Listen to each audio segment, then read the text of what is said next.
नमस्कार, समाचार इंडिया में आपका स्वागत है। मैं हूं भारत कोठियाल। उत्तराखंड में स्मार्ट सिटी के तहत वर्तमान में राजधानी देहरादून की सड़कों पर खुदाई से संबंधित 5 बड़े कार्य चल रहे हैं।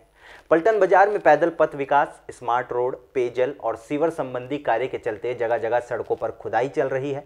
एक तरह से कहा जा सकता है कि अभी जितने कार्य हुए हैं उतने ही बाकी हैं।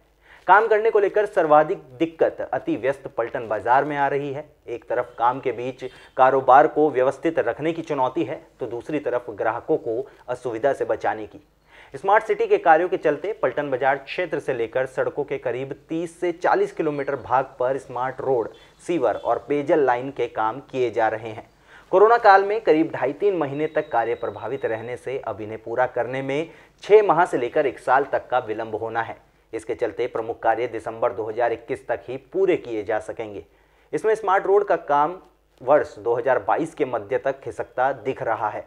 ऐसे में सामान्य से अधिक अवधि तक चलने वाले निर्माण कार्यों को लेकर अधिक सावधानी बरतने की जरूरत है, जिससे जनता को कम से कम असुविधा का सामना करना पड़े। फिलहाल रात में ही काम किया जा रहा है, मगर जब मल्टी यूटिलिटी सर्विस डक्ट बिछाने का काम चलेगा तब चरणवार बाजार को बंद करने की नौबत भी आ सकती है, और जिसके लिए अधिकारियों ने तैयारियां भी शुरू कर दी हैं। हालांकि इससे पहले व्यापारियों को विश्वास में लेने की बात भी सामने आई है। अब ऐसे में व्यापारी इसका विरोध कर रहे हैं। बाजार बंद करने के विरोध में व्यापारियों की एमकेपी रोड स्थित कार्यालय में बैठक भी हुई। दून वैली महानगर उद्योग व्यापार मंडल के अध्यक्ष पंकज मैसोन के मुताबिक बाजार बंद करने का सीधा मतलब व्यापारियों का नुकसान है। उनका कहना है कि पहले कोरोना और फिर हाईकोर्ट के आदेशानुसार अतिक्रमण से व्यापारी पहले से ही परेशान हैं। इन्हीं सब चीज़ों को लेकर हमारी टीम ने पलटन बाजार जाकर स्थिति का जायजा लिया और दून वैली उद्योग व्यापार मंडल के अध्यक्ष पंकज मैसोन से बात की। आइए देखिए इस रिपोर्ट में। देखिए, अभी एक नया मुद्दा सामने आया था स्मार्ट सिटी का। जी, जो स्मार्ट सिटी का कार्य बाजार में हो रहा है।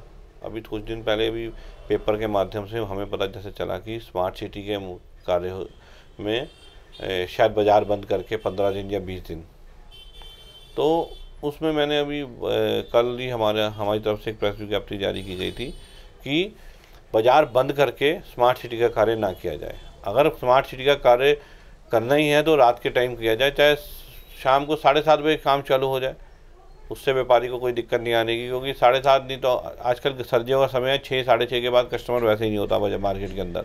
तो 7 साढ़े 7 के बाद अगर काम करें तो सवेरे 9 बजे तक काम करके जो भी चीज़ें स्मार्ट सिटी वाले कर रहे हैं उनको सबको क्लियर करके सवेरे 9 बजे हमें दोबारा बाजार दे दें, ताकि हम 10 साढ़े 10 बजे जो बाजार खुलता है हम अपना बाजार खोल लें। उनका कार्य भी होता रहेगा और हमारा भी काम चलता रहेगा। अगर हम पूर्णतः ही बंद करके 20 दिन या 15 दिन या 10 दिन के लिए दुकानें बंद करेंगे, चाहे 100 मीटर पर ही करें, उससे क्या होगा कि जितनी दुकानें बंद रहेंगी उनका रोज़गार तो छीनेगा ही छीनेगा, साथ में जो उनके यहाँ वर्कर है उनका रोज़गार भी छीनेगा, क्योंकि उनको कहाँ से सैलरी देगा वो दुकानदार। तो कई तरीके की उसमें प्रॉब्लम आने की दिक्कत हो रही है।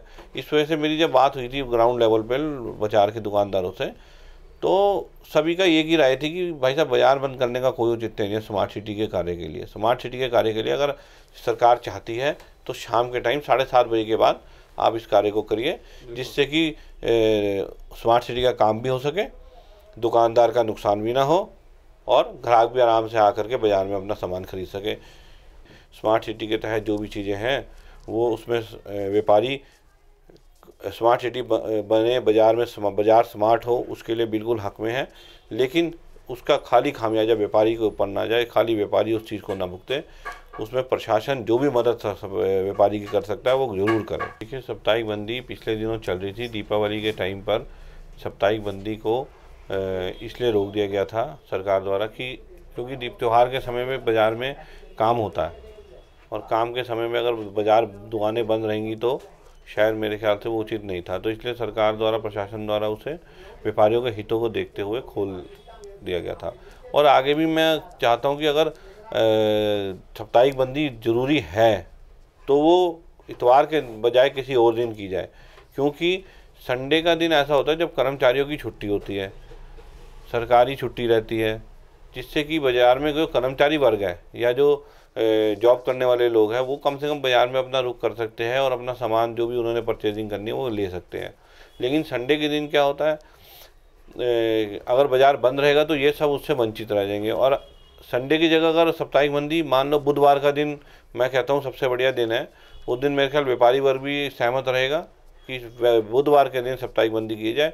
उससे क्या है कि जो बाज़ार के दुकानदार का अपना काम है, कहीं किसी सरकारी दफ्तर का, बिजली का बिल, बैंक के काम, कई सारे काम है, GST ऑफिस जाना है, इनकम टैक्स ऑफिस में कई काम है, तो आदमी जा करके अपने सारे काम निपटा सकता है, क्योंकि उस दिन ये सब चीज़ें खुली रहेंगी। तो उससे व्यापारी को भी फ़ायदा मिलेगा और ग्राहक को भी फ़ायदा मिलेगा और कर्मचारी को भी फ़ायदा मिलेगा अगर ये साप्ताहिक बंदी का दिन नहीं है। पूछो नहीं, पहले लॉकडाउन में इतनी परेशानी रही, 15 दिन दुकान बंद रहा, तोड़ फोड़, धूल मिट्टी, ये और इतनी दिक्कतें आ रही है व्यापारियों को कि काम करना मुश्किल हो गया है बिल्कुल। और काम बिल्कुल बाज़ार में कस्टमर आ ही नहीं रहा इस तोड़ वोड़ के चक्कर में। अच्छा सर, अभी अगर ये काम अगर किया जाए तो रात के समय भी किया जा सकता है, तो उसके लिए क्या कहेंगे आप? नहीं, रात को किया जाए, दिन में मतलब थोड़ा पानी का छिड़काव हो जिससे ये धूल मिट्टी ना हो। मतलब धूल मिट्टी की वजह से भी कस्टमर नहीं आता और दुकान में सामान सारे ख़राब हो रहे हैं हमारे लोगों के यहाँ पे। ठीक है।